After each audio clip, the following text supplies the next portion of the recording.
ধন্যবাদ আপনাকে। তাদেরও ধন্যবাদ, আপনারা আমাকে বিশ্বাস করেন। তো মানুষ তো পলিটিশিয়ানরা আসে না। আমি তো গণতন্ত্রের পাওয়ার অপোজিশন হিসেবে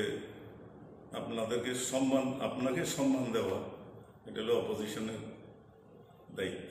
তাহলে তো না হতে কিছু থাকবে না,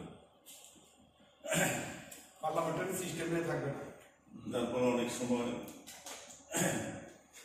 অভিযোগ আসে কি সব নাকি আমি মানে অনেক হলো গালা বললে খুশি হয়, আলসার তো রাজনীতিতে কোনোদিনই আমি যাদের কাছে সেখান থেকে যাদের কাছে ছিলাম, ছিলাম, সবসময় একটা কথা আমাকে শিখিয়েছে,